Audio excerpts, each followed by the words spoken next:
திரு வேலூர் இப்ராஹிம் அவர்களே அன்போடு அழைக்கின்றோம்.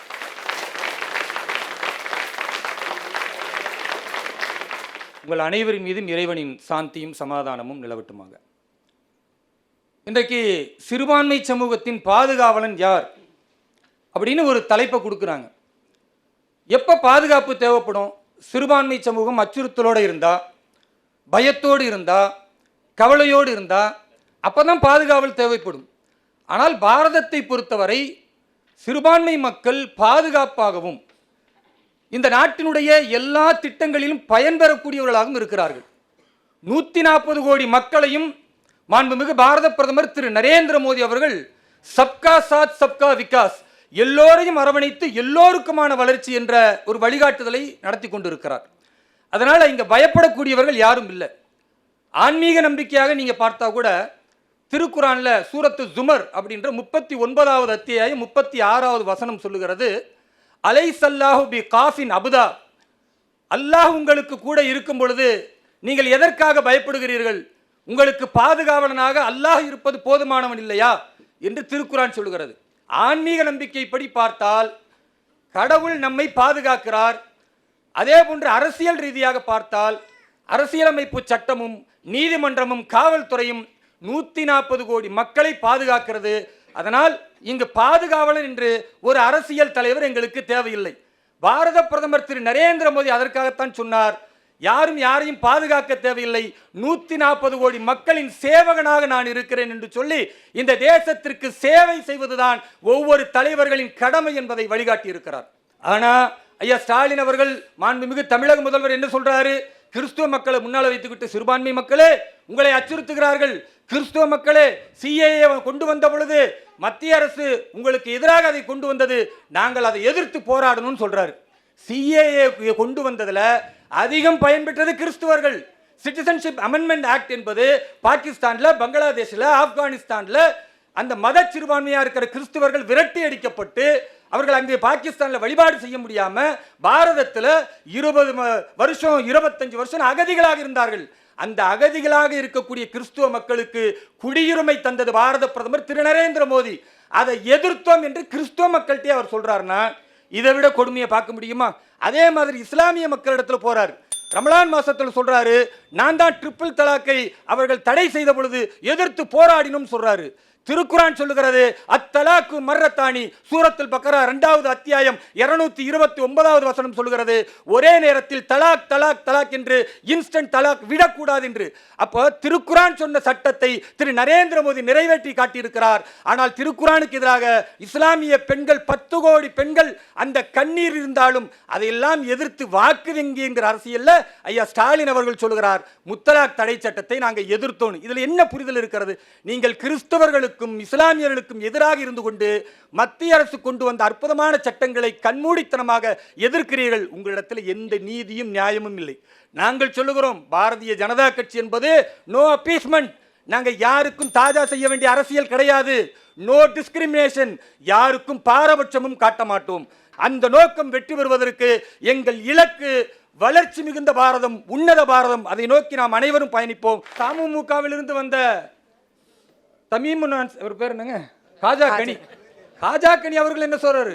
ஐயோ இந்து ராஷ்டிரமா அப்படின்னு. அதுக்கு என்ன சொல்றாரு? கோல்வால்கர் என்ன சொன்னார் தெரியுமா அப்படின்னு. இந்த மாதிரி பொய்யை எவ்வளவு காலம் சொல்லி இஸ்லாமியர்களையும் கிறிஸ்துவர்களையும் அச்சுறுத்துவீர்கள்? RSS தேசிய தலைவர் டாக்டர் மோகன்ஜி பகவத் அவர்கள் சொல்லுகிறார், हिंदू राष्ट्र इसका मतलब इसमें मुसलमान नहीं चाहिए, ऐसा बिल्कुल नहीं होता. हिंदू राष्ट्रम என்பதில் இஸ்லாமியர்களுக்கு இடம் இல்லை என்கிற வார்த்தைக்கு இடம் இல்லை. जिस दिन ये कह जाएंगे हमको मुसलमान नहीं चाहिए, उस दिन हिंदुत्व नहीं रहेंगे. எந்த நாளில் இஸ்லாமியர்களுக்கும் கிறிஸ்தவர்களுக்கும் இங்கு இடம் இல்லை என்று பேசினால் ஹிந்துத்துவா என்பது இல்லாமல் அழிந்து போய்விடும். ये सब लोग யார் சொல்றாரு? இவர்கள் அனைவரும் இஸ்லாமியர்கள் கிறிஸ்தவர்களை பார்த்து சொல்கிறார், ये सब लोग हमारा अपना भारत की है. இவர்கள் அத்தனை பேரும் நமக்குரியவர்கள், நம்முடையவர்கள், பாரத தாயின் பிள்ளைகள் என்று சொல்லக்கூடியதுதான் ராஷ்டிரிய சுயம் சேவக் சங்கம் என்கிற RSS அமைப்பு. ஆனா நீங்க பூச்சாண்டி காட்டுறீங்க, ஐயோ அப்படி ஆயிரும் இப்படி ஆயிரும் பூச்சாண்டி. அப்புறம் எதுக்கு இந்து ராஷ்டிரம் ஒண்ணு? இந்தியான்னு நல்லா தானே இருக்கும். இந்து ராஷ்டிரம் என்பது முதலிலும் இருந்தது, இப்பொழுதும் இருக்கிறது, இனிமேலும் இருக்கும். ஏனென்றால் பாரதியர்கள் அனைவரும் இந்துக்கள். நாம் அனைவரும் தேசத்தால் இந்துக்களாக இருக்கிறோம். வழிபாட்டு முறையில் வேண்டுமானால் இஸ்லாமியர்களாக கிறிஸ்துவர்களாக வழிபாட்டு முறையில் பிரிந்திருக்கலாம். ஆனால் நாம் அனைவரும் தேசத்தால் இந்துக்கள். அதனாலதான் நீங்க அரேபிய நாட்டுக்கு போனா தேசத்தால் இந்தியர்கள். நான் சொல்றேங்க, நீங்க அரேபிய நாட்டுக்கு போனா அல் ஹிந்து அப்படிதான் சொல்லுவாங்க. நீங்க வட மாநிலத்திற்கு போனால் ஹிந்துஸ்தானி, ஹிந்துஸ்தான் ஹமாரா தேஷ் அப்படிதான் இஸ்லாமியர்கள் சொல்லுவாங்க. ஏன்னா ஹிந்து என்பதுதான் நம்முடைய அடையாளம். நம்முடைய அரசியல் சாசனம் சொல்வது இந்தியா அலையஸ் பாரத். இது ரெண்டு தான். அதாவது நான் நிதர்சனத்தை பேசுறேன், மக்கள் பயன்படுத்தக்கூடிய வார்த்தைகள் சொல்றேன். இன்றைக்கும் ஹிந்துஸ்தான் பெட்ரோலியம் அப்படின்னு நீங்க பெட்ரோல் போடுற இடத்துக்கு போறீங்களா? அதுக்கு என்ன அர்த்தம் நினைக்கிறீங்க? இது ஹிந்துஸ்தான், ஹிந்து மக்கள் இருக்கக்கூடிய தேசம். 140 கோடி மக்களும் இந்துக்கள். திருப்பரங்குன்றம் இஷ்யூவை கொண்டுட்டு வராங்க பாத்தீங்களா? திருப்பரங்குன்றம் அப்படின்னு நான் கேட்கிறேன், திருப்பரங்குன்றத்துல புனிதமிக்க கந்தர் மலை என்பது இன்று நேற்றல்ல 2000 ஆண்டுகளுக்கு முன்னால் இருந்து தமிழ் இலக்கியங்கள்ல பாடப்பட்டு வருகிறது. ஒட்டுமொத்த அந்த மலையும் புனிதம் என்பதனால கிரிவலம் சுற்றி வரக்கூடிய என் தொப்புள் கொடி இந்து சகோதரர்கள் இன்று நேற்றல்ல பல்லாயிரம் ஆண்டுகளாக பக்தியோடு செய்து கொண்டிருக்கும் பொழுது திடீரென்று இஸ்லாமிய அடிப்படைவாதிகளை திமுக மிகப்பெரிய அளவிற்கு தூண்டிவிட்டு ஆட்டை தோளில் போட்டுக்கொண்டு நாங்கள் ரத்தத்தை அறுத்து பலியிடுவோம் சொல்றதும், அதே போன்று திமுகவுடைய கூட்டணியில் இருக்கிற முஸ்லிம் லீக் கட்சியினுடைய பாராளுமன்ற உறுப்பினர் நவாஸ்கனி அவர்கள் மக்கள் எல்லாம் கொதித்து போயிருக்கும் பொழுது அங்க மாட்டுக்கறி பிரியாணியை சாப்பிட்றதுக்கு 10 பேரை உட்கார வச்சு அதை வீடியோ எடுத்து பதிவு போடுறதும், அதே போன்று இதே தமுமுகவிலிருந்து வந்த அப்துல் சமது திமுகவுடைய எம்எல்ஏவாக இருக்கவர் இது கந்தர் மலை அல்ல சிக்கந்தர் மலை என்று சொல்லுகிறீர்கள் என்றால் 85% இந்துக்கள் அன்றைக்கு மாமன் மச்சானாக அண்ணன் தம்பிகளாக இருந்து கொண்டிருக்கும் பொழுது 300 வருஷத்துக்கு முன்னால ஒரு சிக்கந்தர் என்ற பெரியவர் இறந்து போய்விட்டார். அங்கு அவருக்கு அடக்கத்தலம் கூட கிடையாது. ஆனா அன்னைக்கு இருந்த அந்த மத ஒற்றுமையில இஸ்லாமியர்கள் கோரிக்கை வைத்ததின் அடிப்படையில் இந்துக்கள் சொன்னாங்க, அட நம்ம அப்புப்பா நம்ம மாமாப்பா, இன்னைக்கு இஸ்லாமிய முறையை வழிபாட்டுக்கு அவர் எடுத்திருக்கலாம், அவருடைய முன்னோர்கள் நாம தானப்பா. இன்னைக்கு இஸ்லாமியருடைய முன்னோர்கள் தமிழகத்தில் யாரு? குப்பனும் சுப்பனும் தானே முன்னோர்கள். நாங்க அரேபிய நாட்டிலிருந்து வந்தோமா இல்ல ஆப்கானிஸ்தானிலிருந்து வந்தோமா?